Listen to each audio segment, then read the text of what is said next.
Hello and welcome back to True Crime Guys Podcast.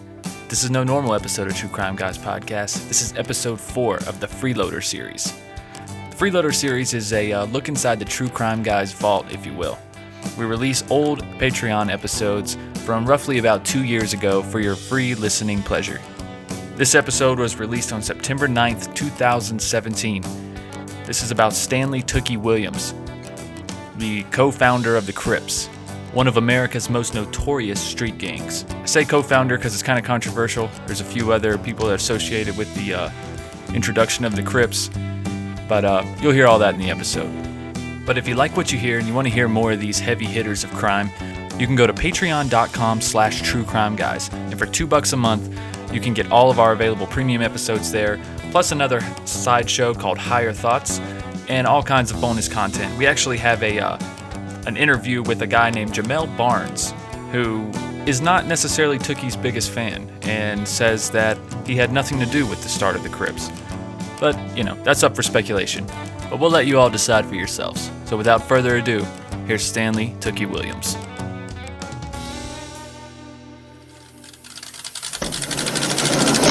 What's up, bitches? Y'all ready for a Patreon exclusive?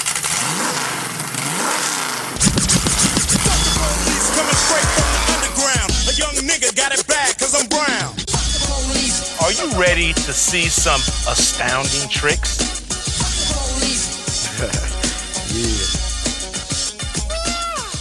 Astounding. Yeah, because this is something different. We've looked around. We haven't seen anybody that's done this. There's not a whole lot out there. Right. It's unlike ones that we've done. Surprisingly, as many as we've done, you'd think we would have done like a street gang one. Yeah. But we haven't. Right. And we've done a Mexican cartel gang, but yeah, kinda, in a way. Yeah. In a way. But this one is this one's different. We're kinda going against the grain here, doing somebody a little less known, but I think you'll enjoy it. I don't know what it is. When I heard about this guy, it's just fascinating, and I had to learn more about him. Just the way you just see a photo of him, and you're like, what the fuck's this guy's deal? Yeah. And you start learning that he was like a co-founder of a gang and stuff, and you're like, holy shit. And everyone's Googling Tookie Williams right now. They already did. Yeah, they already did. But it doesn't matter because, you're going to hear a bunch of shit that you couldn't find just through a quick Google search because we go deep. We go deep down the rabbit holes. That's right. He's the YouTube rabbit hole, the Google rabbit hole. I ended up on some weird forums. The rabbit holes, yeah. I had a lot of speculation. Tookie ain't shit. It was about this guy. I'm like, God damn it. Now what have I studied this guy for a week for? Now I got to study this other guy that That's what happens. Shit. You study yourself out of being interested in the case. That's exactly what happens. No, this one was fun. This was a fun one to study. Yeah. I enjoyed it. I wish there was more out there. Honestly, it was so fun to study that I'm still excited about doing it even after a rough week. Yeah, continued doing this new job, and then also I'm like half sick. I don't know if it's just congestion or what it is. You might notice that I sound differently. You do. You sound awful. And then my son's been teething, so I deal with him whenever my wife's not here. I just deal with him screaming his head off, and then I end up setting him down, walking out of the room, and screaming my head off. That's why my voice is gone. Scream into a pillow. We've all been there. If anybody hasn't been there, then they just don't have kids. Right. Because we've been there. No kids are that much of an angel that you don't have to deal with that at some point. Yeah. I just feel bad for him. He's just I know he's teething, he's drooling, and I just feel terrible. And they don't know. My wife came home and she's like, "Why didn't you tell me? I could have given him some baby Tylenol." I'm like, "Fuck." He just suffered for 2-3 hours. All I did was give him half a bottle of Jack Daniels. He's still screaming. No. Right? He's stumbling around the house like a little. He's been rolling in a circle for the last 30 minutes. All right. You want to get into this episode? Oh, I guess so, if we must. Okay. Hello, Stanley Williams? Yes, it is.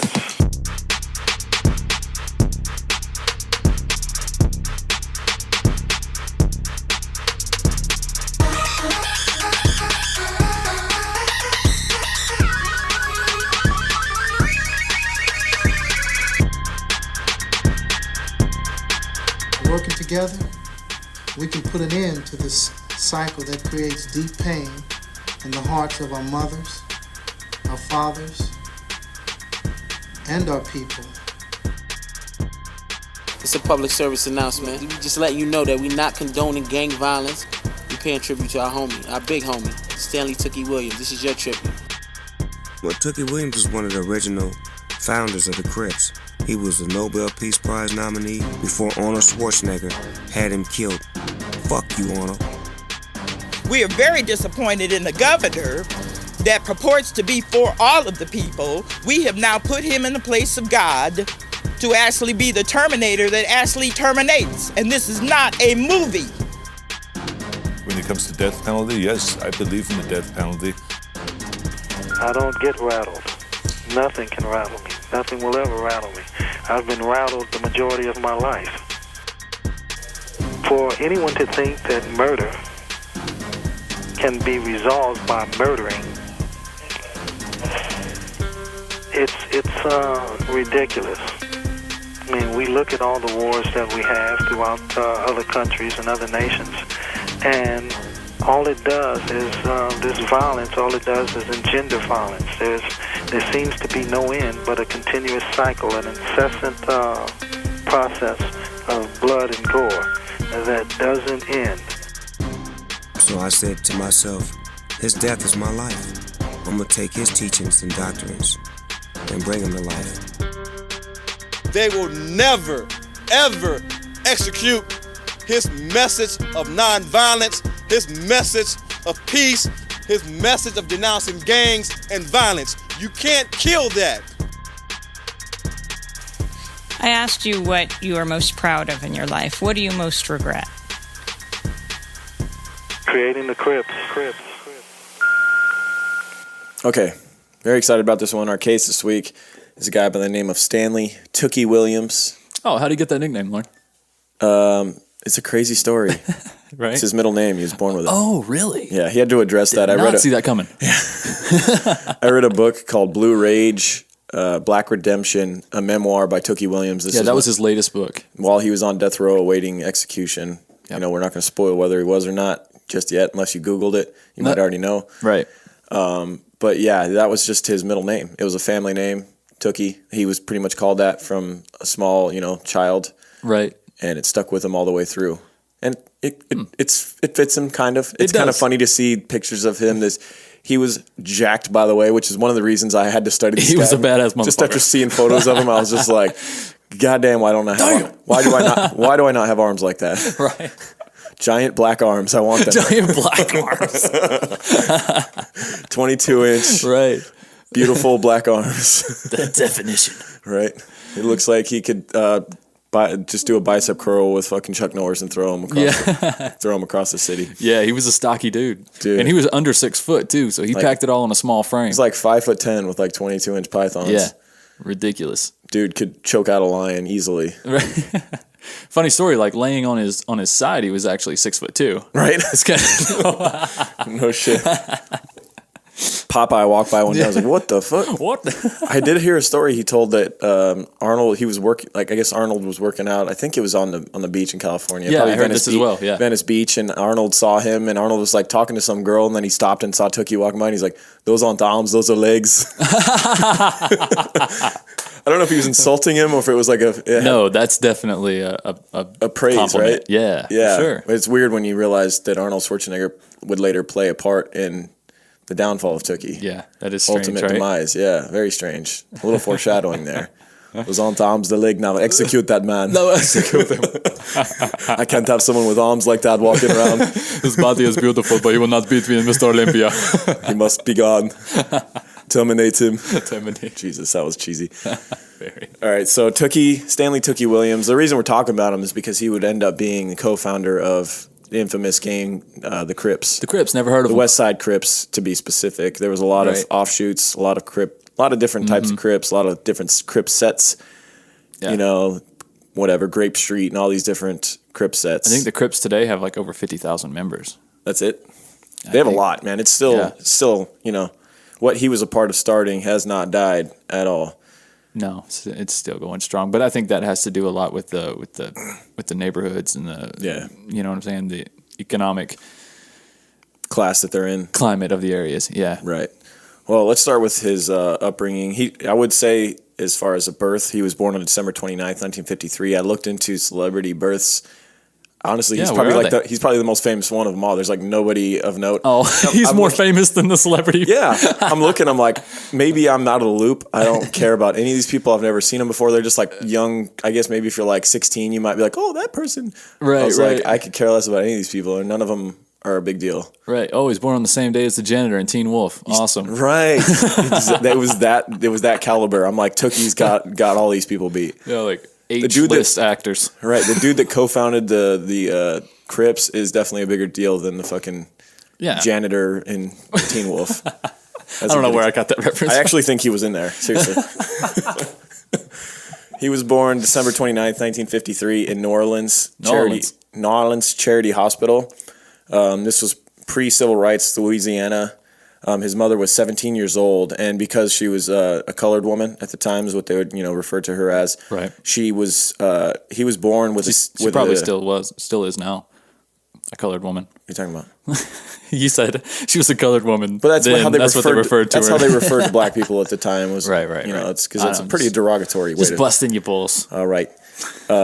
He was given birth by C-section, cesarean section, by his 17-year-old mother, and she was given no anesthetics. Damn. Yeah, so the way he put it, he came out kicking and screaming, and I don't know. I mean, either way, even if she gave a natural birth, she's still in for it. So. Oh yeah. I mean, either way. But imagine getting your stomach cut open with no anesthetics. Yeah. Yeah. There's a lot of arguments that go on with C-section. I'm not going to get into it because I don't want to upset some female listener, but there's arguments within my family where it's like, because my mom had me C-section and my aunt who had several kids the natural way, she was like, you haven't even really given birth. That kind of argument where it's like because you were so drugged up and stuff, you didn't feel anything. And you just kind of get the baby pulled out and that's it. I'm not going to act like I could understand either of it because I'm never going to give birth. You can't blame those women or fault those women because that's like saying, why don't you walk everywhere? Why do you use your car? Right. Why do you why do you use your phone? Why don't you run to their house and knock on their door and talk to them? Right. Yeah, it's like the technology's there. We're advanced. Yeah, and a lot of times why you not don't use have a it choice. to make life easier. And a lot of times they don't have a choice. Yeah, the child could be breech. In my case, I had the umbilical cord wrapped around my neck, and that's why it was an emergency C-section. God, Lauren, you're trying to end it before it started, bro. I was getting choked out even back in the womb. Damn. You want to mess with me? You know what? I couldn't even be choked out as a baby. My mom used to choke me out, motherfucker. I wasn't even born. Yeah. His mother was a well-known track star, and I guess he would end up getting those genetics. He would later be very fast. He was well known for his speed. I think this dude had a great genetic start. Oh, no doubt. You know what I mean? Like I know he worked hard to get his physique, but a lot of those guys have a great starting point. Yeah. They're muscular from the start. You know what I mean? Good genetics, athletic family. The starting running back on my high school team, we called him Booby from Friday Night Lights. Friday Night Lights, yeah. Yeah, he was kind of like, he would show up, and he was the best player on the field, and we would all be grinding in the weight room. He's over there eating Cheetos and drinking a Dr. Pepper. You wouldn't see him. We saw him like twice all year in the weight room. He'd roll in, fucking throw like 300 on the bench and just like rep it a few times and then walk out. And we're like, fuck you, bro. You're just sweating our ass off, trying to lift half of what he's got on there. It's like, he's over here like, 97, 98, all in a day's work, bitches. Dude, the extra hard clang on the fucking weights and walks out. I hate those guys. Just puts it back with one hand while he's drinking a soda. There's always those guys at the gym that have to throw the weights down. Like even with headphones, you can hear this boom. Yeah. Look at me. Look what I just lifted, bro. Fuck you. Yeah, it's more than me. I don't care. Fuck off. Yeah. His mother was known to discipline him with and use like Bible quotes and scriptures as she was whipping him. I mean, that was common at the time. That's very common. Yeah, back in the 50s. Especially in Louisiana, in the Southeast. I mean, they're still doing that. Yeah. No presence of a father in his life. He abandoned him at about 1. Yeah, but he'd show up every now and then, though, right? Yeah, he'd stroll in. That just makes it worse, though, I think, doesn't it? Like, probably. You're just makes it harder on I don't even know you, dude. There was a story later on where his dad showed up when in his teen years when his mom could barely handle him anymore. And his mom met him at like a hotel to meet with his dad, and his dad like took him in the room, threw a few bucks on the bed, and like walked out and never came back. Just threw him a few dollars, and that was it. That's too late, man, to try and introduce yourself into a father to introduce himself into a son's life at a teenager. It's too late. Right. That kid's already harboring so much resentment. Yeah.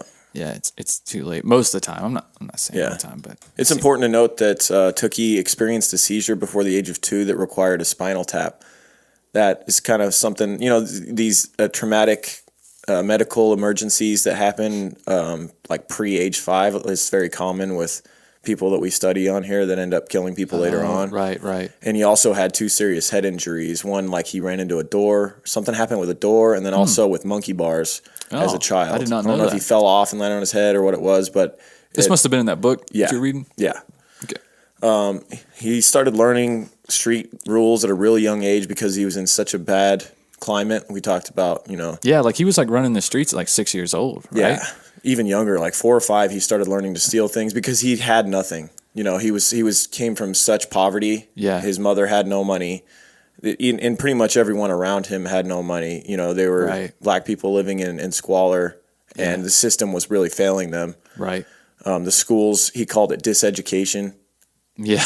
Where it was like the shit that he wanted to read. He loved reading as a child. Right. That was one of his favorite things to do. He said that he would take like all the books off the bookshelf at his house and just throw them in the middle of the room and just like on the floor and just start reading and see if he could get to the end of the books. Yeah. But like he would go to school and the teachers would just put like arts and crafts in front of him and he'd want to pull out a book and they wouldn't let him. These schools in these areas were basically just babysitting these kids. Babysitting, yeah. Yeah, they weren't there to try and teach them anything. Yeah.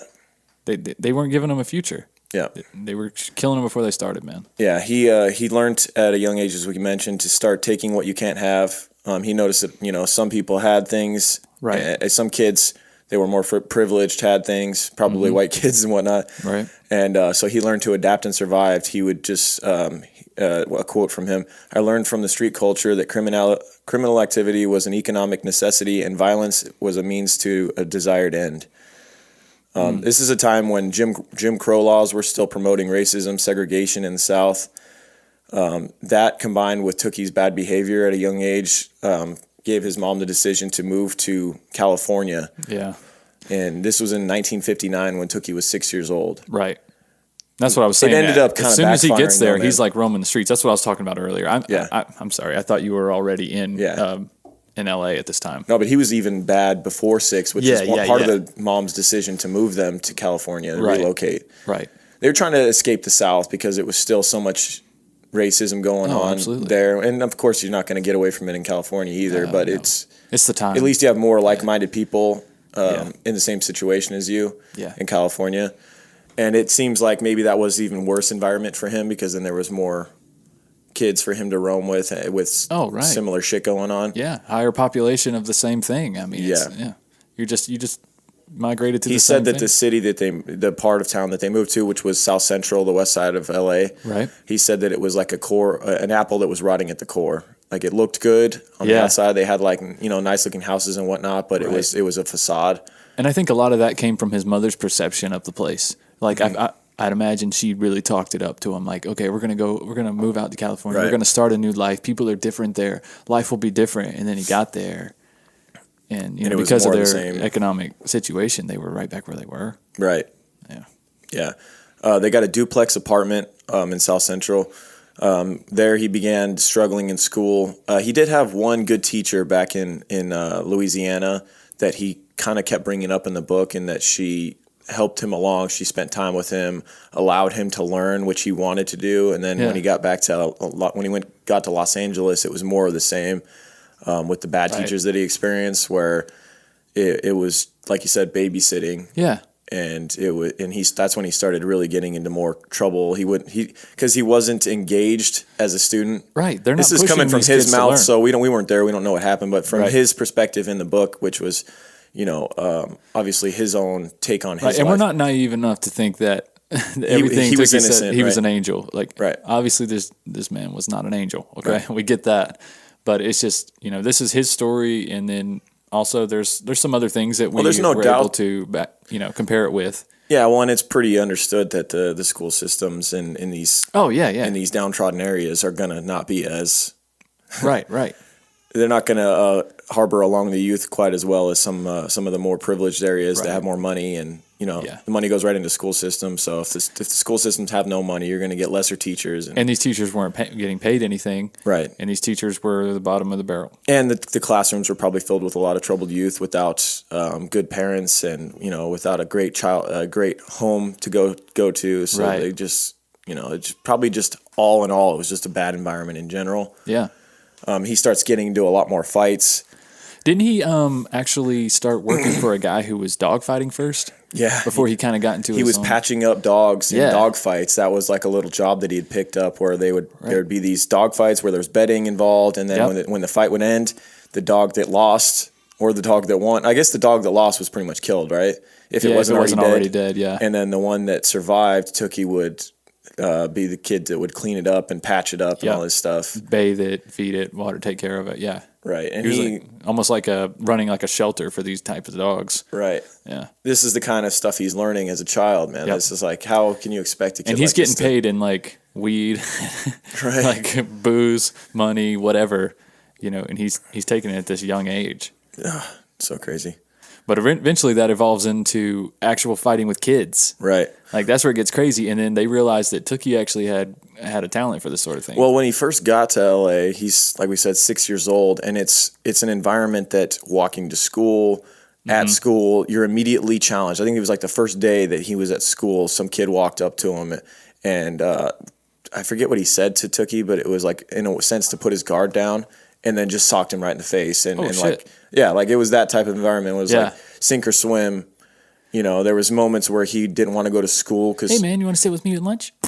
Yeah, there was another moment where one of the bullies that came over, that there was little groups of bullies / like little mini gangs type thing going on, little cliques going on, and he's sitting there, and a kid comes up to him while he's sitting in the cafeteria and asks for his lunch money, and he wouldn't give it to him. He's like, all right, and then so like the next day. That kid with all of his friends jumped Tookie in the hallway. Oh, shit. Yeah, and so he didn't want to go back the next day, obviously. Those kids ended up going to juvie for something else, and that's the only reason he went back. And it was just that kind of shit going on, so that's how he learns to start. He learned to start striking first is what he learned. Right. He learned it if someone gave you an opening, like if someone was going to take their shirt off to fight, he would just punch them right as their shirt was coming off. Oh, he had no rules as far as fighting. The only rule was win. Yeah. And then he started getting street rep, like you said, for that. And when he started getting in these fight rings or whatever, like it was the same way. Like it was whatever you could find and use, like it was a street fight until the other person was unconscious. Yeah, and a lot of times he would become really good friends with the one that he would beat up afterwards. Yeah. They'd get in. Yeah, that's very common. I'm sure we've all kind of experienced that. A lot of my friends I would fight with get into full on fist fights, or like you get into a fight with a kid you don't even know, but then you kind of respect each other afterwards. Yeah. A lot of times, best friends are made that way. Right. Yeah. He started around this time ditching school in favor of downtown LA hustling. He would hit the downtown LA area, and he had made a few friends during this time, and those kids were ditching with him. Right. How old was he here? You think? 7, 8. Damn, already? Crazy, right? Skipping school, he's like, in third grade? Yeah. But I mean, he's not learning somewhere anything between 7, 8, all the way up to 12 years old. He's doing this often, and he's also getting transferred from middle school to middle school. He's getting kicked out, and initially, his reputation's following him and growing. And initially when they would go down to downtown LA, they were stealing just from stores and stuff that they wanted, shoes, jewelry, that kind of thing. And then they also started hustling. They would do kind of street acts. They were like play to sympathy, ask for money from people, right? All that kind of thing. Oh, they were kind of like trying to con people, running their own little con ring, huh? There's another quote. Downtown had become our institution for higher learning. It's a curriculum of thievery, deceit, and robbery promised a diploma in criminality. Damn, he was really well spoken, man, especially by the end. Yeah, well, like we said, he always loved to read. He did, that was obvious. Yeah, from a young age. His mom always, I think his mother even, they always went to church at a young age back in New Orleans and even in LA. And she made him, and he found out later on that he had a sister. And she came back to live with him, and his mother would send them to like speech etiquette schools and stuff. Oh, okay. Yeah. I did not know that. Yeah. And there was a time where he went to stay, like his mom got a boyfriend, and he had his own family, and they would go visit her boyfriend's family. Yeah. And those kids had more of like a street etiquette to their vocabulary, the way they talked, and they would actually shit all over Tookie and his sister because they talk so well. And then they were like, what's wrong with you? And they almost like they're saying that they were like white folk the way they talked and stuff. Oh, yeah. Yeah, so they were getting kind of shit on for that. Right. So, but I think this education thing that he's talking about with the street education is like because he felt like the school system was failing him so badly. Right. That this was his way to learn some new Yeah, this was his new skill set. Yeah, his new skill set this was his game plan going forward, which says something about how badly he felt the system must have failed him, that at such a young age, he's already turning to that lifestyle. Especially with a supportive mother, and, who was a strong religious woman as well. But it seems odd, though. It's almost like he kept the religion in his back pocket his whole life. Yeah. You know what I mean? He's like, it'll be there. I can pull this out later. It'll be there when I need it. Right. He's like, all I got to do is repent before I die, right? You know what I'm saying? And as much as his mother tried to help, he was the latchkey kid. He was a single mother. She ended up getting a boyfriend later on, but most of his young childhood, his mother was at work. Yep. He'd go to school and come home, and then he was free to do what he wanted for the most part, and that's where he started hanging out outside more. Yeah, there's no Xbox to keep you busy at this time, Right, and to get the things he wanted, he realized that violence and force was a good way to do it. Might makes right. Might makes right. Old Panzram's book. He was probably reading that. He's probably reading his script, his art, right? His writings. Yeah, by 12 years old, he was constantly drinking and smoking weed. And he started because we talked about him transferring from middle school to mid school. When one school couldn't handle him, his mother would have to find one that could. A lot of them wouldn't take him, and then one would, and he would go there and eventually get kicked out of that one. Right. He actually started picking up little groupings of followers. Like, he was a natural leader. When he walked into a room, people would later talk about how it's like when Tookie spoke, people listened. Right. When Tookie did something, they followed. Tookie was a big deal to Tookie. So that played a big role. Hold on real quick. When you were talking about what did he say? Did he mention in the book that you read, did he mention anything about why he was kicked out of all these schools? Like, was it his fault, or was it because people had it out for him? Or it was a mix of both, but mainly it was mainly that they couldn't keep him engaged. He didn't care about what they were teaching or whatnot, and so he is taking the responsibility for it. He's just saying, I was bored, so fuck them. Yeah, that and fighting usually. Yeah. But I just find it hard to believe you could avoid fighting in this time period in these school districts. South Central during the freaking 70s and 80s and 90s, and even now probably it'd be hard to go to school without. You're gonna have to find. It's kind of like It almost seems like prison. Sounds crazy, but like, how you go in there and you got to find like a group quick, or else you're like being alone. You're fucked. Right. So like a new kid going to these schools, there's no fucking way he's not gonna get in fights. There's no way. Especially talking like Carlton from The Fresh Prince. What the hell? You remember that episode of Fresh Prince where that dude calls Carlton out? The way he talks, calls him a sellout and shit, and Carlton like rips his ass a new one. Holy shit. Yeah, Did he do the dance afterwards? Probably. Beat his ass and then did the Carlton over. Hey, that dude's a beast. Right. Well, I mean, he was kind of like Urkel. Remember Urkel? Like, and then some episodes he'd come in as like his real self, and he's all cool and shit. Steve. It's like, I play a nerd, but don't be fooled. I'll kick your ass. Don't be fooled. Too smooth. Right. So he starts amassing like little followings at each middle school, and at a certain point, like he's with the group that he's with at the current school that he's going to, and they're out. They're out somewhere, and they run into like a group of friends that he had from a different middle school. And he starts. That's kind of how the beginning of half the Crips started. Like he starts getting these kids from different schools to like. At first, they're not sure about each other, but he talks to their leader, and he's like, they're cool, and and then he's got this group, and you can picture it in a cheesy movie or something. Right. We watched a kind of borderline cheesy movie with Jamie Foxx actually on Tookie's life. I tried, man. It's based off of his book. The Blue Rage, Black Redemption. Yeah. Apparently, it has a slow beginning. Yeah, I made a turn midway through. Did you? In the beginning, I was like, this feels like a Lifetime movie. Yeah, I couldn't get into it, and then I thought, you know what, it's probably not that factual anyway. So I went in. Pretty much what saved it was Jamie Foxx, phenomenal actor. Yeah. And that's the only reason I even gave it a shot. Every other actor in the movie was pretty bad, so that's kind of like what took me out of it. Is the writing was kind of cheesy, and then it's got some like Lifetime actors in it, but it's got Jamie Foxx. So like the longer the movie goes on, it's more Jamie Foxx. Jamie Foxx was one of the celebrities that went to bat for Tookie. Yeah. So him and Tookie. Him among many others, and we'll get to it. Yeah. So Tookie starts amassing these groupings, and then this leads us to 1971 at Washington High School. Where Tookie met a guy by the name of Raymond Washington, and Raymond was accompanied by a guy named Bulldog. It didn't say his real name, but Bulldog. Bulldog and Raymond approached Tookie because Tookie had this reputation, right? And they come up to him at high school and they pitch the idea of maybe joining, because Raymond had his followers, much like Tookie had, right? But his followers were on the east side. Yep, East LA. Tookie had his West LA. Right, so they're covering way more ground, and, multiplying. quickly. Right. And they're like, "Did we just become best friends?"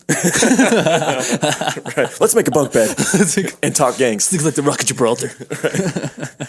Yeah, so they approached Tookie and they pitched this idea of maybe joining groups. Yeah. Tookie thinks on it for a day or two and comes to the conclusion that it'd be probably a good idea to join up and have as much power as possible to mainly the idea behind they weren't even really calling it a gang yet. It was more just a group of guys that could protect themselves against gangs because in the streets walking home, like we talked about. Not only against gangs, but also against police brutality. Yeah. Like these guys this gang at this point, their numbers were large enough to where they were branching out. They were really sticking up for themselves at this point, or so they thought. Yeah. You know, they were standing up for things they believed in. They weren't getting pushed around by anybody. Other gangs in the neighborhood. Strength in numbers. Yeah, older guys, cops. Right. I mean, yeah. Because I mean, not only if you're a lone black kid walking through the streets during this time, are you a target by other gang members or just by anyone in the street, but also by the police? That's a fact. I mean, the police were definitely, there was some institutionalized racism going on where if they see a black kid walking down the street, you're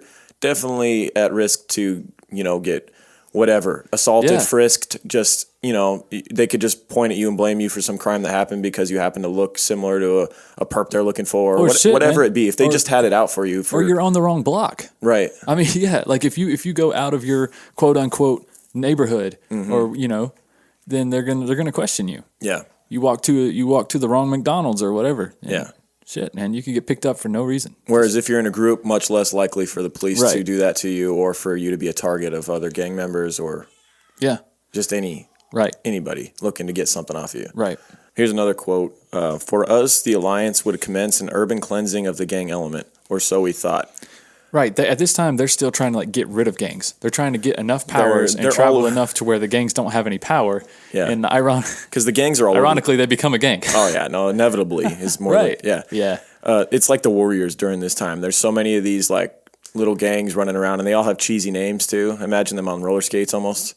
There's like leather jackets. Just a few examples from the book that I read: the Walnuts, the Bishop Gang, the Chain Gang, the Figueroa Boys. And many, many others were gangs that were battling it out during this time, running around. And these guys would also end up clashing with the Crips. Right. And inevitable is a great word because what do these guys expect? I mean, just because you're a bunch of guys doesn't mean you're not going to fight back. And then when you fight back, then that requires retaliation. Yeah. And then violence breeds violence. And on. Violence breeds violence, whether you're defending yourself or not. It's just never ending. Yep. They take out one of yours. You take out one of theirs. They take out one of yours. Yep. Back and forth, man. It doesn't end. And it goes on to the point where once the Crips blow up and they keep expanding, and then there's different sets, and then the sets of the Crips start going at it with each other. Yeah. And they're having meetings, and then one guy gets shot at the meeting, and then they're back at war again. And it's like, you guys are supposed to be on the same side. You're flying the same colors. The Crip name, we've kind of jumped right into it, but how that got established was there's a lot of different stories on it. And I have Tookie's story from his book. He said that it was, initially they had a bunch of different names. I wish I had them in front of me. They're like, man, I might just have to find that chapter real quick because there was a discussion. They all kind of threw in the hat for like Raymond's was the Cribs. That's where it started. Cribs with a B. Cribs with a B, and that's what they ended up going with. They had a bunch of like names. I wonder why. Why the Cribs?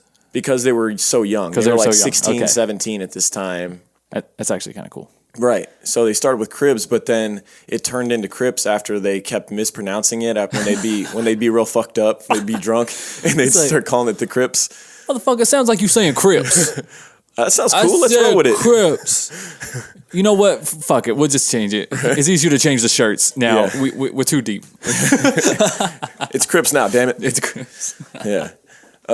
So now they've become the Crips. The West and the East Side Crips would compete to see who could beat down and steal more from gang members in the area. They started getting competitive with each other, but they stayed cool. Ultimately, I guess they would have like every Saturday. The West and the East Side Crips would have like a football game. Oh, like a tackle football game to kind of like decide who was the shit, I bet they did. Yeah, I bet they did. That's a good way to do it. Yeah, it's good friendly competition. That's what sports are for. Right. It's camaraderie. That's right. That's one thing I love about sports. It's the ultimate equalizer. There's no races that matter. If you're good on like a playing field with sports, you're good. Yeah, everybody gets along. It's great. That's right. It's phenomenal.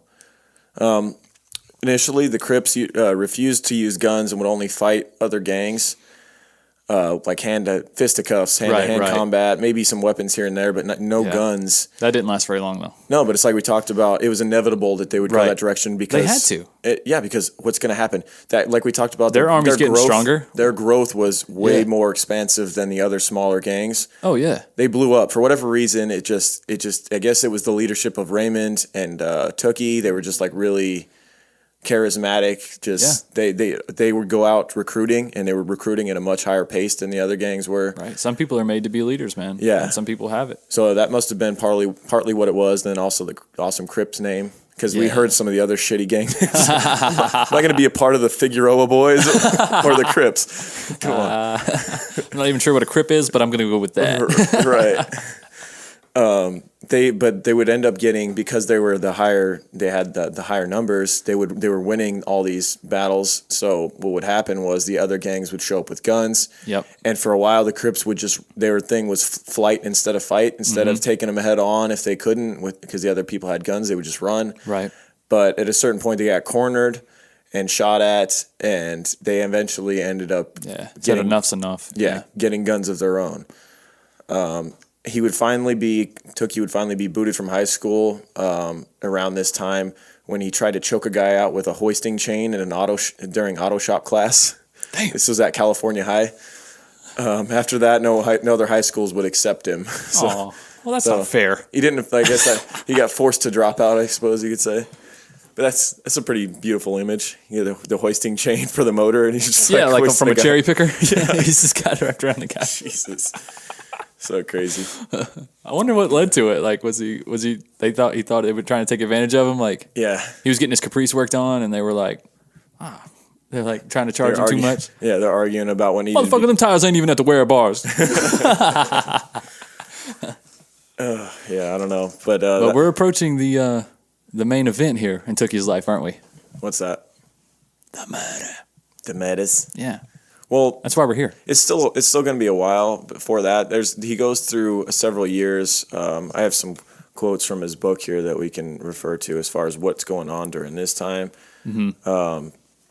He's still building up the gang, and not only, now that they're getting weapons and they're becoming more well armed, like the other gangs are starting to realize that they're outnumbered now. Yeah. So they're starting to combine as well, and guess what they become? Yeah, and Tookie's this is around a time when he's experimenting with drugs, like crazy drugs too. Right.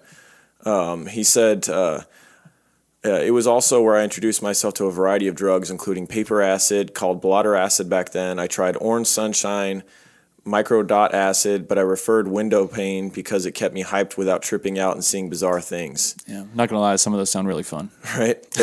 He said, admittedly, I did see traces after images, like when I spit or waved my hand, but that was tame in comparison to seeing monsters and other horrors. It was odd that acid didn't seem to affect my energy or strength while driving iron. Talking about lifting weights, we got to get more into his this lingo. Is also when he gets real into lifting and gets that Tookie frame, because throughout most of pretty much the entire story so far, what we've covered, he's more of a slender, skinny guy, athletic, fast. Yeah, I'd say athletic build, yeah. Yeah, when they would have those Saturday football games, obviously one of the better ones. His mother was a track star and all more that of a stuff. wide receiver build right now. But during this time, he starts getting obsessed with lifting because he liked the image of it. He liked the fear. He liked to install fear in other people when he would arrive. Right. It was more about the image than it was. Well, he had a family member that just came from jail whose name, he only referred to him as Brock. He referred to him in the book Life in Prison, which he wrote in 98.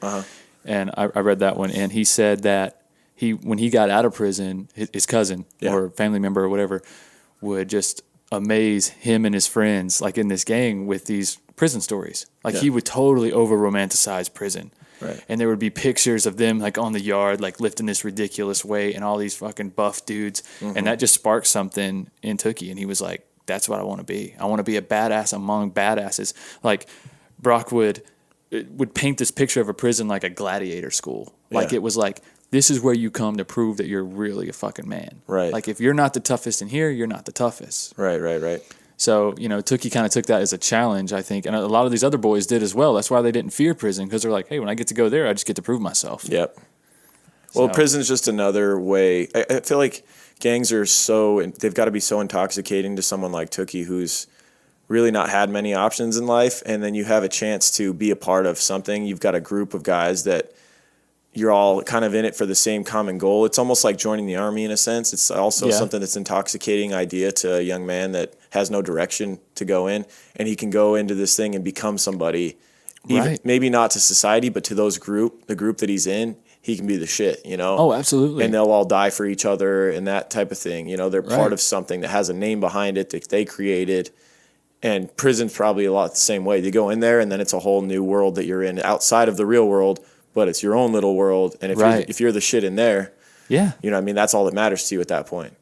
Yeah, it's basically like he was at a point where he was, in a way, being kind of worshipped by like these other gang members. That's really all humans want, right? We want to find a place to fit in. Well, on a much smaller scale. That we matter in. Yeah, on a much smaller scale. Like, imagine when you're with your circle of friends. I think everybody kind of has like maybe that close group of friends or family members that when you're with them, like you're totally yourself, and that person those people get to see you at your best. Like, you're funny, you make them laugh. You know what I mean? Like, you guys have a good time. You're kind of on that high. Like, you can't do anything wrong. Yep. Imagine that times probably like 100. 1,000, or 1,000, yeah, with Tookie. And then when he starts getting more and more like that image, he has like I forget what he had, like a badass like Oldsmobile or something, like a 70-something Oldsmobile. Yeah, he had a Cutlass. So he would roll up, so he rolls up in his Cutlass with his fucking 22-inch greased up pythons. Dude. He would even oil himself up. Yep, suspenders. So it starts getting a little homoerotic at a certain point. Starch them jeans, bro. Them jeans could stand up in the corner. Leather jackets when he's not got his shirt off. Most time, at a certain point, you're not fitting those pythons into a leather jacket. So then he just started going shirtless everywhere. Right. And he would show up to these, because there at the time there was also like betting going on fighting. Yeah. Fist fights. You know? Groups would get together and they would fist fight each other, and guys would bet on them and whatnot. And Tookie would roll up with his oiled up, shirtless, giant, freaking muscle bound body, and challenge any of the people there to fight. Yeah. And if no one stepped up, he said he would just walk up to people in the group and just start sucker punching. Yeah. Yeah, he was already a skilled fighter. Yeah. And then now he's 300 pounds of fucking 5'10" of muscle, like a freaking tree stump. Dude, if you haven't Googled this guy yet, just Google image and just like your mind will be blown by these arms. I love that one image where he's turned sideways and he's really flexing the tricep. Yeah. He's got the big pro. Oh my God. Yeah. Right? Dope, man. He actually at a certain point tried out to be in a bodybuilding competition. He did. He was declined because of his gang activity. Yeah. Right.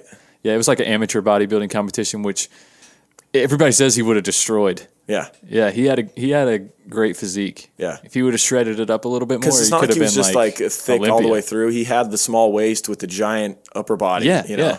Yeah, he had a great frame from the start. Yeah. That's why Arnold didn't like him. Yeah. He's a threat. And so there's another quote from the book, and this is talking about the years that were leading up to the murders here. Right. The years 1977 and 1979 were the lowest points of my life. I allowed drugs to rule my consciousness and render me an addict. Yeah. Much of my existence in one fashion or another was connected to drugs, having used marijuana, angel dust, LSD, barbiturates, cocaine, Thai stick, I don't even know what that is, and glue. So they were huffing glue a lot. I heard a lot about that in the book. For years they've been doing that. And that's, killing brain cells like crazy. Oh, hell yeah. None of these were more chronic than Sherm, a cigarette soaked in I can't even read that, phenylacetylene, some shit known as PCP. So PCP laced cigarettes. Oh, yeah. That shit we know. He relied heavy on PCP. PCP was his favorite. Can you imagine how scary a PCP'd up, freaking jacked Tookie coming at you would be?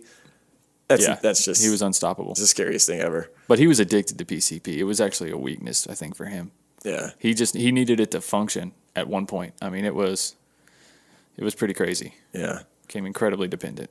Yeah. So this kind of leads up to why we're telling the story, because we're not going to be talking about the show just telling this guy's life story without some horror. Yeah, so far he kind of sounds like a hero. Yeah. Yeah, no doubt. Until you hear these stories, which he would later deny, but there is some evidence supporting that he did them. He maintained his innocence till he died. And we already read how much crazy drugs he's doing. He's seeing monsters and visualizations with some of them. And he's also got an image thing where he likes to be known as a bad motherfucker, Yep. And this kind of thing plays to you don't fuck with Tookie. He will. Right. He's got bodies on him. He'll kill. Not only does he want to be known for I'm sure he probably wanted the image of somebody who would kill somebody if. Hell yeah, he had to have it. Right.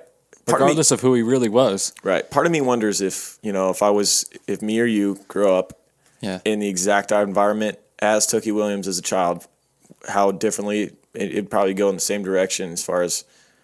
Yeah. I mean, most of those kids did. Yeah. You would have to dabble in it at least a little bit. Right. You'd have to. Yeah. At some point in time in your life. I mean, unless you moved out of the area. Yeah. That's what those guys talk about all the time. They're like, I got to get out of here. You know, if I don't get out of here, that's my future. Yeah. How many professional athletes do you hear from that grew up in that type of environment where they're like, this sport saved my life because I was either going to end up dead or in prison? Yep. I would have never made it out without sports. Yeah. Right. And a lot of times it's because of one teacher, one coach that, pushed them and they respected that ended up saving them. Yep. And keeping them in that sport that got them out. That's right. And even then, some of those guys still can't stay out, man. Sometimes they have roots and their past comes back. You've seen that. There you go. Aaron Hernandez. With different athletes, yeah. Aaron Hernandez Sometimes is a prime their past example. comes back. Dude had it all. He's getting millions of dollars playing for the best football team at the time, playing in Super Bowls and whatnot, and he's still going out murdering people. Yeah. Because he just couldn't get away from those guys. That was the biggest problem is that we could do an episode on him, really. Yeah, his biggest issue was that he got drafted to a team that was in the area that he grew up in, and he didn't get away from the guys that he grew up with. So, getting to the supposed murders, depending on which side you want to look at this from. Right. In the early morning hours of February 1979, Tookie and 3 friends were riding around in 2 cars, smoking PCP-laced cigarettes. This is the police's story, just to be clear. Right. Looking to make some money. After making 2 unsuccessful restaurant and liquor store robbery attempts, they eventually went to a 7-Eleven store where 26-year-old Army veteran and father of 2, Albert Lewis Owens, was working the overnight shift and sweeping the parking lot. Armed with a shotgun. Now, Tookie did, in the book, I did read where he talked about buying a shotgun right around this time. So that doesn't look good because this is in his own book where he's talking about this. So. And he also didn't keep the shotgun with him. He stored it at a friend's house. So why would you buy a gun and not keep it at home if you're only planning on using it as home protection? Yeah, exactly. Williams led Owens to the back of the store, Owens being the guy that works there, the 26-year-old. Tookie led him to the back of the store while one of the companions emptied the cash register and took $120. This is what I heard. This murder was totally unnecessary. I mean, I guess they didn't have the masks. Mm-hmm. That's the only reason I can think that Tookie would kill him. No witnesses type thing. But it's a robbery for $120. He wouldn't have gotten in that much trouble anyway, ultimately. Yeah, that's right. But that's what I'm saying. Was it to make a point or did this guy try to fight back? But they're on PCP. That's probably the biggest thing. Yeah, most of the articles I read was that the guy, they were already had the money out of the register open and out before the guy was even back in the store, because when they pulled up, the guy was like outside sweeping, and then he saw them go in, so he's like, okay, well they need help or whatever, so he laid his broom and stuff down and went inside, and 2 of the guys that Tookie was with was already at the cash register, and then Tookie walks up behind the guy with the shotgun and is like, keep moving. Yeah. Tookie ordered Owens to get on his knees and then shot him twice in the back with the shotgun. Williams later said that he did so to eliminate witnesses. One of the accomplices testified. So how can he say he did that and then maintain his innocence? And also I heard a lot about Tookie bragging about this one to his friends. A lot of his... So his friends said that he did that for his innocence, correct? Right, yeah. Because I haven't seen that quote. That's why I'm asking. Tookie later made fun of the noises made by Owens when he shot, causing Williams to laugh hysterically. I don't know about that, man. Right? It does sound weird, right? It sounds like something you would say in court to get the jury on your side. Yeah. That sounds like something you would say to make sure this man never comes free again. Right. Yeah, you're pretty much sealing his fate with shitty comments like that, especially in a police report. If you're going to testify against Tookie, you're going to make sure he goes away, because if he gets out, your ass is fucked. It's going to fold you like a pretzel. Right. 11 days later, this is the next case here. This one's really horrific. 11 days later, at about 5:30 a.m., Tookie and another man broke down the door and entered the Brookhaven Motel on South Vermont Avenue in Los Angeles and shot to death a 76-year-old Tsai Shang Young. Sorry if I'm butchering this. His 63-year-old wife, Yan Yang, and their 43-year-old daughter, Yi Chen Lin. They took $50 in cash and left. Killed 3 people murdered for like a whole family for $50. And their son was upstairs in the apartment at the hotel, or one of the hotel rooms, and he heard the shots and ran down And him and his wife found the rest of his immediate family dead. Right. Unreal. And you have to think it stems from these crazy drugs he's doing. Just not because you. I think it causes him just not to think, just to act rash and right, or to even see the people as more of a threat. When he talked about like he's seen monsters and shit. Yeah, like I know he claims he didn't see anything with PCP, but come on, bro. I mean, at the levels that he was probably taking, right? You can't tell me he didn't have some bad trips here and there. And he could have took anything as a threat, right? And or could have just been freaking jacked up on it and just didn't give a shit, right? Like this is the easiest way to get out with this money. Mm-hmm. But man, $50. Damn, Bonnie and Clyde were pulling bigger pulls than that. Right. And that was in the 30s. Right. $50, man. Yeah. Damn. Kill 3 people over that. So basically, he killed 4 people over $170. Yeah. And a few weeks later, on March 15th, 1979, he would end up being arrested. He would be driving around in a car with a friend, and he'd be pulled over by, I believe it was 3 sheriffs that would pull him over. His friend that was riding with him would end up having some kind of a medical emergency at the scene, and the police would not buy it, and they would, beat the guy, and it was a whole scene. And then, wait a minute, now oh no, never mind, that was in prison. I'm sorry, I was going to say one of his friends in prison was a diabetic who almost died multiple times in prison. That might have been him, yeah. I don't know if that's him or not. Right. His nickname was Ghetto. That's the only thing he referenced as, so I don't know. In 1981, Tookie Williams was tried and convicted in Los Angeles Superior Court of all 4 murders plus 2 counts of robbery and was sentenced to death on April 20 of that year. So on 4/20, that's kind of weird. He was sent to San Quentin prison. We know all about San Quentin. Yeah. How many cases have we done? Randy Kraft's probably still... He saw Tookie come and go. It's one of the coolest Johnny Cash records, too. Still chilling. Right. Yeah, Randy Kraft. Randy Kraft saw him come and go, still sitting there, and he killed 70-something. Right. There's Tookie, who killed maybe 4 people, maybe if you believe that he's innocent, which is what he says. Yeah, not even... And Kraft killed people just for the hell of it, and Tookie at least did it for robbery. Not that it makes it better, but... Right. Do you know what evidence they had on Tookie as far as these murders go? They claimed that they found the shotgun was registered to Tookie, okay, and it was at a friend's house. They found it at the friend's house, the same one that he was storing it at. And they linked it to the murders. The shells matched, all that shit. Supposedly the Cue shells matched. the cold case music with the slow motion rotating of the shell. And of course there's a distinctive marking on the shells. Oh yeah, of course. Looks like a C. It says crib on it. It says crib. Yeah. Man, I ordered those motherfuckers before we changed the name. Right.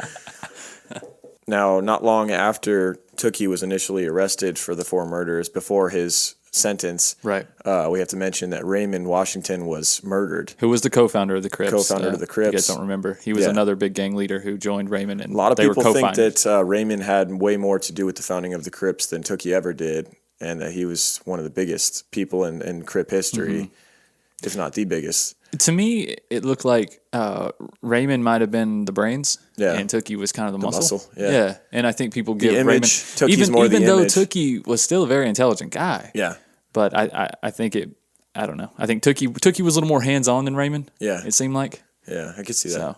But anyways, he was shot and killed in the streets. Yeah, something that was the violence that was going on. There was, I think, during this time, the Bloods. I'm not sure when the Bloods were founded, but. That's still going on. But that through the 90s, that was going on. The Bloods and Crips gangs, everybody knows about the violence that was perpetrated on both sides. Right. This senseless violence where you got just random people that are totally innocent just walking down the street. Maybe they're wearing the wrong color, or people pull up and there's a target that they pull up next to and they start firing and a kid in the house gets killed.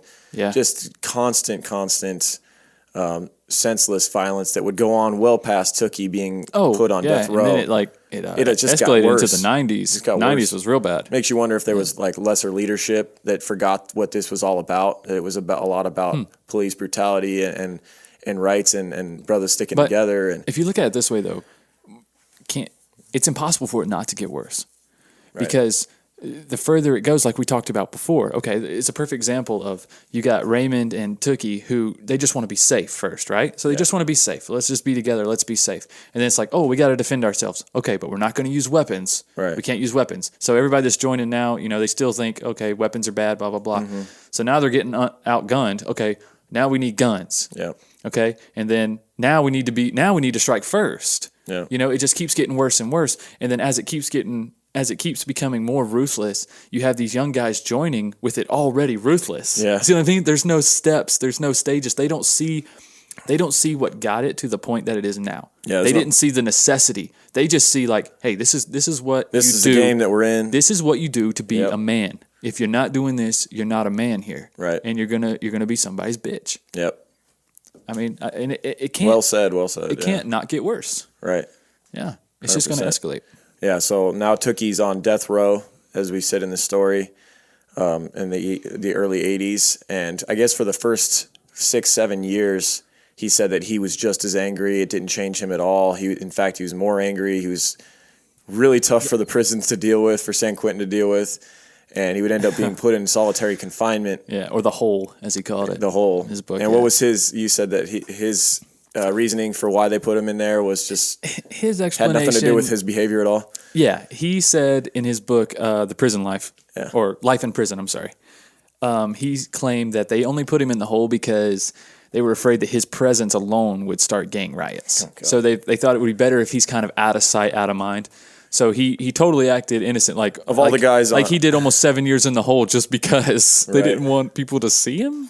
This is San Quentin we're talking about, right? I mean, yeah, they don't give a fuck who you caliber are. of people that are sitting in there. Yeah, there's monsters that have killed into the 50s, 60s of people, 70s. Right. You know, we talked about Randy Kraft, although he's sitting there playing fucking checkers. He's sitting there playing checkers with William Bonin. Yeah. Probably a little different than Tookie, I'm sure. But Bonin's in there painting pictures of his van. Right. It's too bad Tookie didn't go in there and just massacre all those dudes. Just with one punch, kill Randy Kraft. You getting executed anyway, motherfucker. I'm going to execute you with this right hook. Yeah, dude. Tookie could have beat the fuck out of all those dudes, too. Hell yeah. William Bonin, Randy Kraft. Yeah. There's no van to protect you, William Bonin. They need... I don't know. I think at that point, probably Bonin and Kraft probably had their clique by then. They weren't walking around by themselves. Nobody was, according to Tookie's book. You think about it. I bet you Tookie was in there right about the same time as William Bonin, because Bonin did his killing from like 79 to 80, didn't he? I mean, we did that episode a while ago, but it was right around the same fucking time. Tookie was in there 17 years, dude. Yeah, but there's a lot of people in there at the same time as Tookie. Yeah, that's so crazy to think. It's like a fucking TV show. It's like you walk in. We've done so many episodes that we walk through. Like, oh, there's William Bonin over there. Oh, there's Randy Kraft. No, it's like all these people are co-starring on each other's shows. Right. It's like an Adam Sandler group over here. Right. It's got to be better than any of Adam Sandler's movies, right? Man, it's so crazy. It is crazy, man. But like I was saying before, in his book, he basically said that no one was alone. Yeah. At the caliber of prison of San Quentin, you can't be a loner. And if you are, you're either what they call him J-Cat. It was because the prison classified them as J criminals, the people who these are criminals who went crazy, went stir crazy, didn't bathe at all, went to the bathroom on themselves, like shouted at people, like literally have been in there so long they just gone nuts, right? Like on death row, and like these people would be alone. You know what I mean? And then you also had what you call cell soldiers, which Tookie called them. This is interesting shit I found. I don't know. Mm-hmm. And Tookie said they were called cell soldiers, and they wanted to appear like J-Cats, but they weren't. They wanted to get away from people. Yeah, they wanted to appear crazy as a defense mechanism, but they really weren't. So like when you walk by their cell and stuff, like they would shout shit at you and try to fight you and stuff, knowing that they're in their cell. Like, you know what I mean? Like, you can't get in there. They like a chihuahua behind a fence. Yeah, behind a fence. And you open the fence and then they run away. Yeah, that's pretty much what they were. Yeah. The cell soldiers is what he called them. Nice. It's kind of cool. I love hearing, like, prison terminology. Oh, we got so much. We'll talk about some more later. I just love those shows. I love the lockup shows where you see, like, the craziest motherfuckers on the planet, and they're all just, like, dogs in a cage just staring at each other like, let me out of here. You almost want to just, like, open all the gates and just see what'll happen. They probably all just fucking run out, dude. Except for one. They would riot. No, the book is really good, though. It's called Life in Prison. It was published in 1998. Okay. You said it's a pretty short, very short, easy read. Very short. It's like 80-something pages. Okay. I read it twice. Like, it's really good, actually. Nice. It's really interesting. It's just his account. It's his firsthand account. So it's what I should have read, because the book I got I didn't finish because it was 333 pages, and I'm working full time with a child, and I don't have time to read it in a week. No, your book was way better for the background, I think. Okay, yeah. That's pretty much what I made it to, too. I made it like 60 pages in, which was pretty much like his early days, and you got the more later stuff, so it worked out. It's really cool. It's like that book is basically an open letter to teenagers, and he's like literally talking to kids. Like he's referencing them. He's like, if you want to know how I feel, lock yourself in your bathroom for 10 hours. That's where we're getting to in the story. This is where the story takes a turn. This is why we're doing this story. Yeah. I mean, there's a million Tookies out there thus far, what we've told of the story, where there's guys that got into gang and they did some brutal shit, and then they say they're innocent and yada yada. The story is old as time, pretty much. This is the reason Tookie lives on. This is why we're talking about Tookie, because once he was on death row and he got put in the hole, after 2 years of solitary confinement, he changed his ways. And although he was in there a total of 6.5. In an extreme fashion, changed his ways to where he started writing children's books and completely flipped his script on his thoughts on gangs. Now, real quick, though, just to be clear, I mean, it's not like children's books. It's not like Alan brushes his teeth. Right. It's not like that, like with animations and shit. Like this is... It's helpful shit to try and get kids that were in the same type of situation, growing up in squalor, to not do what he did. Exactly. These are basically very long open letters to the youth. Yes. Of his neighborhood and other areas. Right. That were like and that. They did well. And schools started picking up these books and reading them to dude, if you read that book, you will fucking never want to go to prison. You will never want to go to prison. Right. I mean, I don't want to go to prison. I didn't want to go to prison before. Sounded pretty awesome before the book, I'm just saying. Yeah. I mean, I didn't really want to go to prison before. It wasn't my favorite, ending to my life. Right. But now I really don't want to go. Yeah. So mission accomplished, Tookie. Mission accomplished, Tookie. I'm dropping all my gang affiliations. Right. Yeah. So he starts writing these books. He's doing interviews. He's becoming an activist from behind bars for anti-violence, anti-gang. And it really was making a difference. In 1996, Williams published his first book, Gangs and Wanting to Belong, with co-author Barbara Becknell. Yeah, she played a big part in his life. She was not only his co-author, but she became a really good friend and was there for the rest of his life. Yeah. The next year, Tookie wrote an apology for co-creating the Crips, where he claims, "Thanks to the Almighty, I am no longer sleepwalking through life." And he said that he thought that Crippin' was the only way of life. Yep. And that's the only way to live. That's what making up verbs. Crippin'.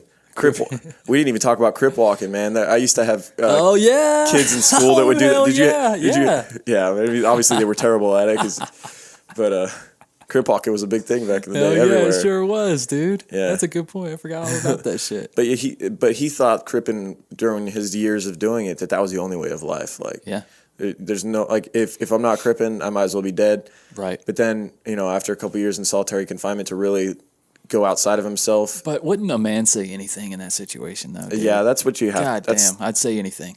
Right? I'd say anything to get out of that shithole. Yeah. Anything. They say there's nothing worse than being in solitary confinement. No, nothing compares to it, it seems. Like, it makes people go mad. Yeah. It shows you how badly we need human interaction. Yeah, we do. It's crazy. We really do. It turned a guy like Tookie into a docile, guy who completely changed. He seemed like a guy that was completely never going to change. He was so hardcore. Yeah. Even so far 6 one years way, into his prison sentence in San Quentin, he was only getting worse until they put him in the hole. Yep. Crazy. He then published his memoir on life, the one that I read in 1998. No, that's mine. That's the one you read? Yeah, Life in Prison. Okay. He was nominated for the Nobel Peace Prize for Literature because of his book and was eventually nominated 5 times for the Nobel Peace Prize. He never actually received one, though. Yeah. In 2002, he tried for an appeal, but the U.S. Circuit Court upheld his conviction of death. However, they pleaded with the governor, Gray Davis at the time, for clemency since Tookie had been doing so much anti-gang work, but the governor wasn't buying it. And in 2000, here's your book right here. In 2004 was when he published the book that I read, Blue Rage, Black Redemption. Which is also what the movie's based on with Jamie Foxx. Yes, and this was leading up to, he was scheduled for his execution was in 2005. Correct. So this is like December of 2005, yeah. His last hurrah, his last workings. Yep. In November of 2005, a month before he was due to be executed, the media and community organized and started speaking out and trying to save Tookie. And many celebrities stepped up. There was just as many on the other side, too. Yeah, no doubt. We'll get to that. But you had Snoop Dogg, he big time. He went and saw him in prison. He has photos with Tookie. Mm-hmm. Jamie Foxx is the one you talked about. Who else? There was also big groups. The Campaign to End the Death Penalty, the NAACP, the Answer Coalition, which I didn't know who that was. I know I probably should now that when I read up on it, but it's called Act Now to Stop War and End Racism. Okay. Which I've seen things that they've been involved in. I just didn't recognize the acronym. Mm-hmm. But those were some big groups to be involved in. You know, they were having regular rallies for to at least get clemency. At least they weren't even trying to really, get him off. They were just trying to be like, don't kill the guy. Let him keep doing his work. Let him do that, or at the very least, let's delay the death penalties in California until we can fix this crooked justice system that we got now. Yeah. So they believed there was a big belief, and there still is with the death penalty. There's still a lot of people who believe. Very divisive subject. It is. There's a lot and there's great points on both sides too, man. You start looking into it, and man, every article you read, you're going back and forth. Yeah. You're like, oh, we need the death penalty. Oh, I think we do not need the death penalty. I think it just needs to be. I think it needs to be case by case. I think in Tookie's case, I'll just give my opinion. In 2002 when he tried for an appeal after he'd been for years now doing good work and like kind of trying to right. I mean, you can't fix what he did. If he really did kill that family and he really did kill the guy at the convenience store, right? You can't take that back. It was horrific, and if you're a member of those families, I don't blame you for wanting to see him killed. Mm-hmm. But at the same time, like, what good does it have? What good does it do to have him dead when he's doing he's definitely, it's hard to argue that he was doing good for young kids that were struggling, right? You know, kids that were like him when he was younger, right? You know, it's like ultimately, if you can set aside his past, I think we all change, man. You know, like we do. I think there's times where I think back to like stuff when I was a teenager that I would do, and I'm like, I would never do that now. I'm a totally changed person. Yeah, like, absolutely. You know, there's times where you're like, I can't believe I lived like that for a while.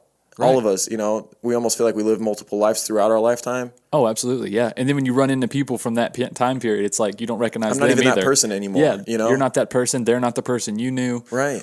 Yeah. No, I get it. I mean, and then you look at like a guy like Randy Kraft who never admitted to doing killing those 60-something guys, maybe more, and never changed, and he never gets fucking killed. He's still sitting there. How the fuck is he not dead, but Tookie's dead? Like, that's where I'm just like, what the fuck? There's one obvious reason, but yeah. Yeah. It's just craziness. Sucks, man. It does. I mean, I definitely see just giving him life. That's where Let I'm him at keep with doing the his situation. work, man. That's where I'm at with the situation. Don't know he should never get out, because what message does that send? Right. You know what I mean? You can't get out, man, because now you're sending the signal that if you get convicted of murder and you go in and completely change if you can show a complete change, then we're going to let you out. We can't do that. No, of course we can't not. do that. But a man who is doing positive and it was measurable, like you could actually see the change. Yeah. There's no harm in just leaving him there. Right. Like, it's actually more expensive to kill somebody. Like a normal execution costs, all in all, it costs somewhere around $200 million to execute somebody. Now, what if in his case, Tookie's case, the book sales from his children's books and whatnot, what if that money went to pay for his stay at the prison? Like, if you started using the money that he was doing good things with for... Well, dude, Tookie didn't have money problems in prison, first off. Why is that? People were taking care of him. Oh, were they? Tookie was one of the only people on death row that had money. Like, he would, like, buy stuff from the canteen. He had, like, a TV in his cell. I'm not saying he was living lavish or nothing that. But he had money. Like, he bought different foods and stuff. He had food ordered and brought in and stuff. You were allowed to order, like, 30 pounds worth of food, like, a week. And then he would, like, share it with other inmates and stuff, too, which was cool. Yeah. You know, because a lot of them didn't have family members or friends or anybody that gave a shit about them, much less going to send them money. Right. And you weren't allowed to have jobs either as a death row inmate. You're not allowed to work. Yeah. You're not permitted to work. Right. So. Oh, so on the other side, what we talked about how many people came out in support of Tookie, trying to save him. Right. A local radio talk show called the John and Ken Show in LA. Yeah, sounds reputable. Yeah, the John and Ken Show in LA started a Tookie Must Die. It's more like, welcome back to the John and Ken Show. Tookie Must Die.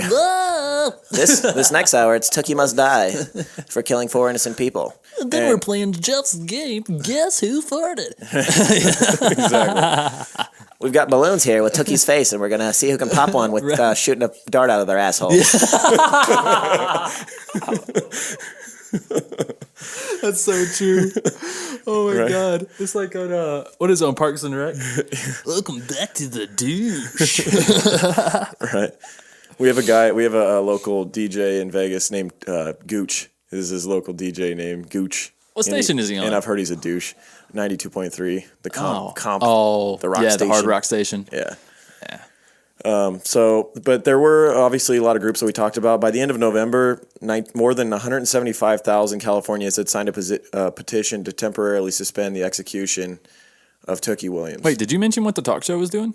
They were doing the hourly, or once a day, they were doing an hour called Kill Tookie Must Die, right? Yeah. Oh, you mentioned that? Yeah. Sorry, I don't listen to you sometimes. They did an hour every day until the day he was scheduled to be executed. Yeah, every day they did it. Yeah. So they like we said, by the end of November, 175,000 people had signed the petition. In December of 2005, just before his execution and his final appeal, Williams tried to claim shoddy forensics is what led to his conviction. But then again, he was denied by the California Supreme Court. And in comes again the Terminator. The Terminator. Arnold Schwarzenegger says, "You're terminated, no more. No more Tookie Williams. I can't have those biceps around me anymore. I can't look at them." Even though you're 50 and nowhere near your old figure. You're still doing too many push-ups in your cell. I can't do it. Oh, funny thing about him having to work out in his cell, it was mentioned in the book, he was so big that there was not enough floor space for him to actually do push-ups. No way. Yeah, like his shoulders and when his arms flexed out to the side, there was not enough room. So he had to get on top of his bunk, move his bed to the middle, get on the top bunk, and work out. Put the bunk on his back. Yeah, put the bed on his back. It wasn't enough weight. He's like curling his bed frame. He's got 3 inmates sitting on the bunk bed while he does push-ups. The guy walks by, he's like, "Hey, wasn't that bolted to the floor?" Yeah. So the governor would hold a behind closed door meeting, giving both the defense and prosecutor 30 minutes to plead their cases, where he eventually mulled it over for 4 days and decided when kindergarten cop... What did you write in here? December 12th, when kindergarten cop rejected old Tookie's bid for clemency and stated that the possible irregularities for Williams... You better read the whole thing in his accent. All right, here we go. The possible irregularities for Williams' trial have been thoroughly and carefully reviewed by the courts, and there's no reason to disturb the judicial decisions that uphold the jury's decisions for is guilty of 4 murders and should pay for his life. The basis of his request for clemency is the personal redemption Stanley Williams has experienced and the positive impact of his message sends, yet it is impossible to separate Williams' claim of innocence from his claim of redemption. Cumulatively, the evidence demonstrating Williams' guilt of these murders is strong and compelling. There is no reasons to second-guess the jury's decision of guilt or raise significant doubts of reservations of Williams' convictions and death sentence. Oh, very good, Arnold. Very good. You're terminated. Later that day, Tookie had one more person going to bat for him, a lawyer by the name of Jonathan Harris. This is actually kind of good evidence right here. But it was just too late. Yeah. Filed a response saying that he had new evidence that Took was innocent. You want to read this? Yeah, well, the article that he submitted referenced a statement by a guy named Gordon Ellerman. And he stated he believed Williams was innocent, and he knew it because a mutual cellmate of his and Tookie's, a man by the name of George Oglesby, actually told Ellerman that he had been receiving police documents on not only Williams but other inmates too. And so he could have this information and then testify in court and back up the police's reports. Mm-hmm. See what I'm saying? So the police had all this shit in their report that they were saying in court, and then they were sharing these reports with Oglesby, and then Oglesby would hit the stand and just back him up, right? In exchange for a lighter sentence and days or months off his sentence or whatever, right, clemency or whatever, right?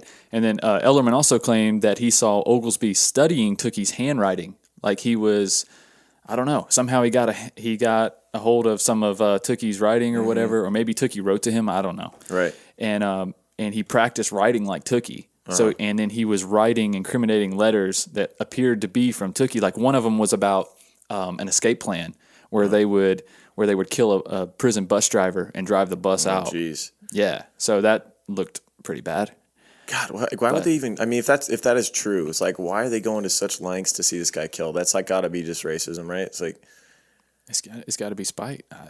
If it is true, and, obviously, if it is true, yeah, and they wanted him dead that bad, it's just like there's other guys that are sitting there that have killed more people. Yeah, that they're not after so hard, to try and get him killed. It's just weird.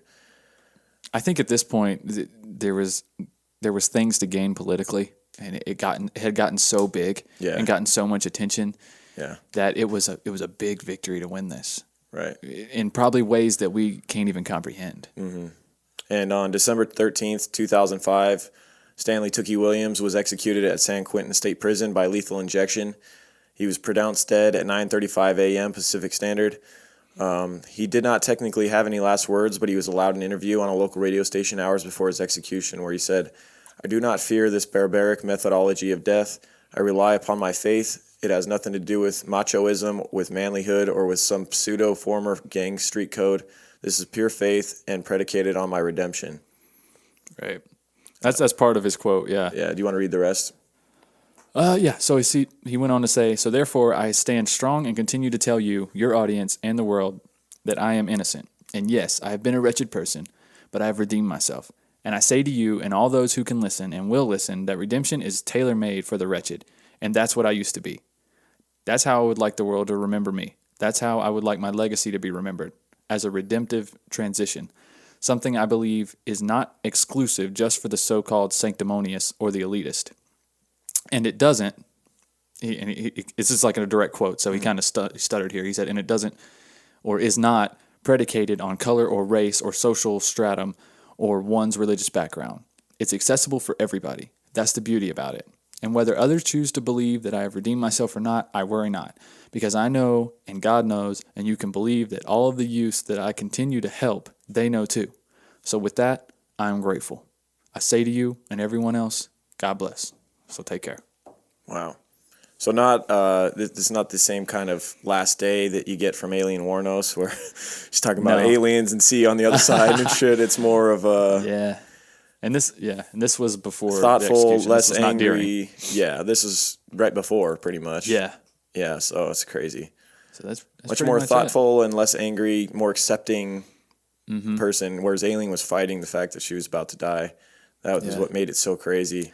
It seemed like Tookie was at peace. Yeah. But so many times in the book, he talked about how good he was at hiding things. He talked about how when he was in prison, he would get so homesick that his body would literally ache. Like he felt like if he could somehow get the bars open and just walk out into the open area, like he would be okay. Mm-hmm. Like he would get so claustrophobic and so closed in, and then he would have to hide this every day.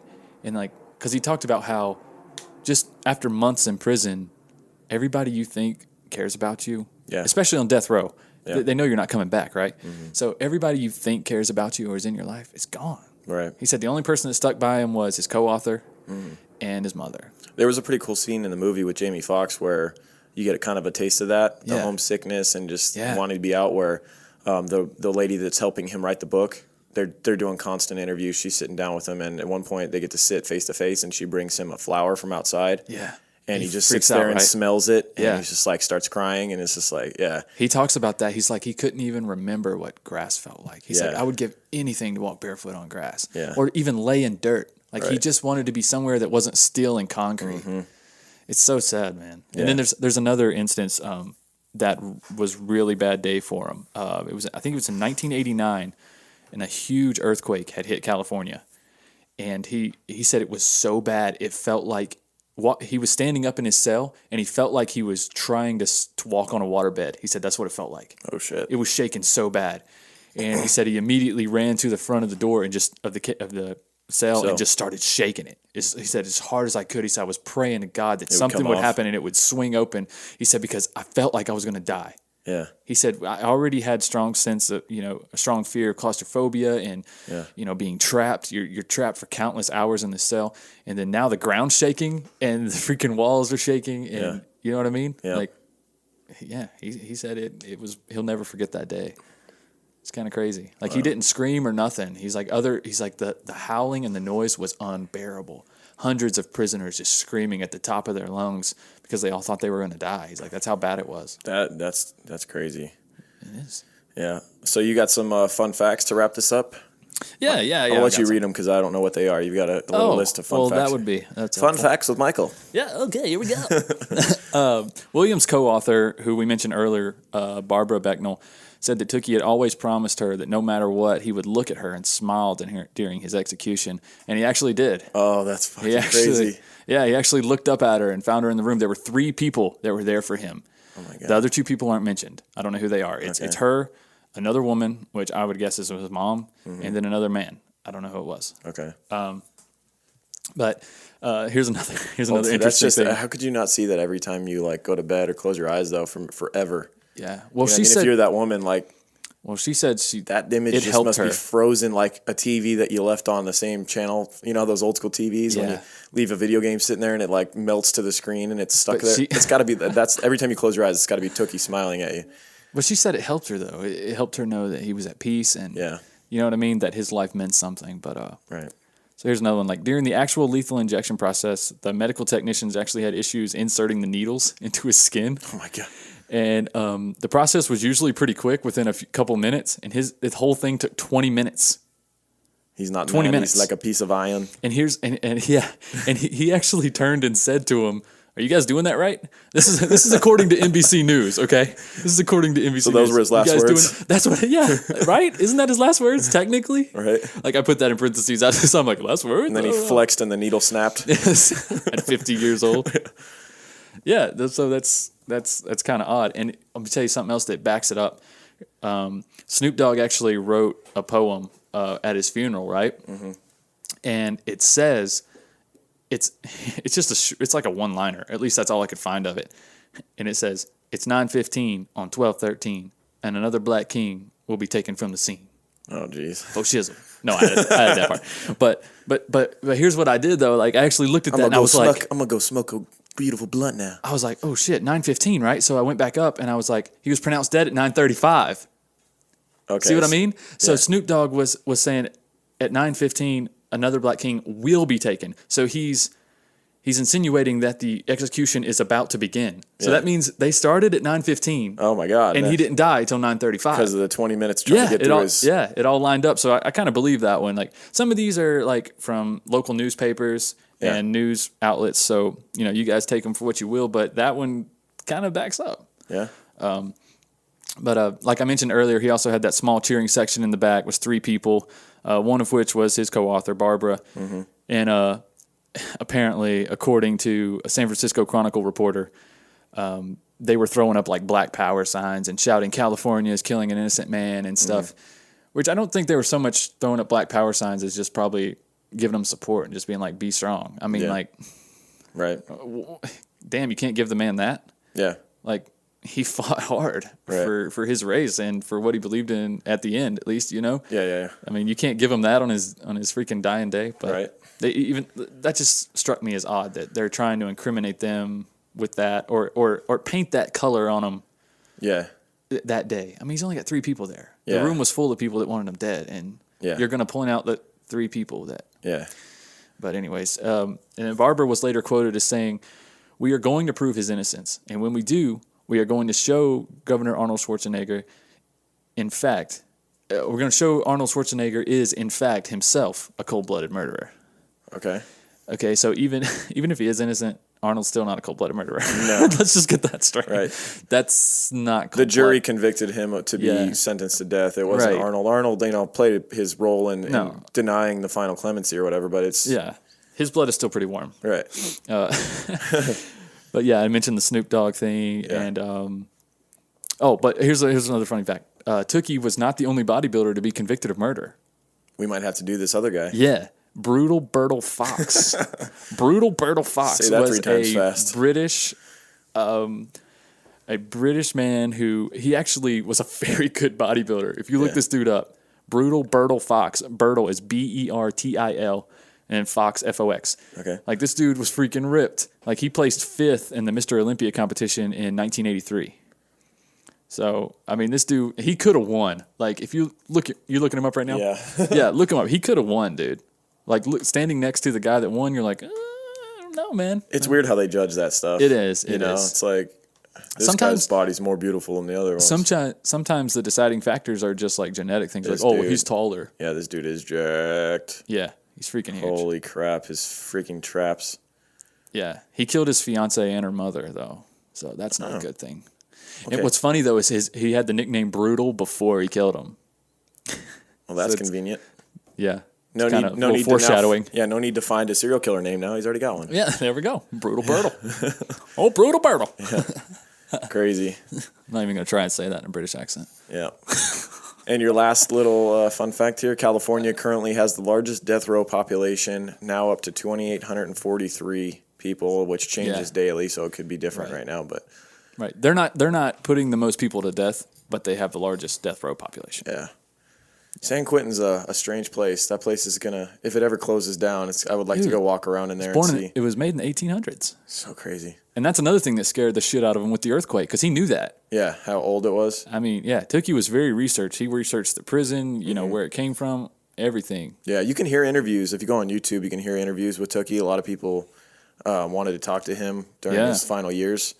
And there's a lot of recorded interviews with the guy. Very, very intelligent man. Absolutely. Regardless of how you feel about him, you can't deny that he was a smooth talker. No. He was well read. Oh yeah, he had at no time did he have less than 20 books in his cell at a time, and he was constantly changing them out. Yeah, like I said, because he had people giving him money and books and things like that. Yeah, and when he wasn't in the hole, when he was in the hole, he said he was only allowed to have like 3 books. Yeah, everything's different in the hole. All right. Well, I mean, we kind of alluded to it in the beginning, but a lot of people, I've looked at like a lot of comment boards and stuff on Tookie, and some people try to discredit him and say that he was more of a third wave Crip, and he wasn't actually like one of the true founders and whatnot. But either way, he was an interesting case study, and the common belief is that he was co-founder of it. So we're gonna roll with that. Him and Raymond Washington. I wasn't there, but the common belief is that he was a co-founder with Raymond Washington, like you said. Yeah. But we just in researching this one, I found some other interesting gangsters that we could maybe focus on later on. It'd be fun. Hell yeah. Yeah. This was a fun one to study, man. It really was. Yeah. Guy by the name of Alpo. Check him out in D.C. We might have to do an episode on Alpo in D.C. After he got out of gangs, he actually invented dog food. Yeah. Yeah, true story. Grind up his victims. Yeah. Fed them to dogs. Yeah. Yeah. It was kind of sketchy, but right. It's healthy, though. You get that healthy coat. High in protein? Yeah, that high-protein, healthy coat. Yeah. All right.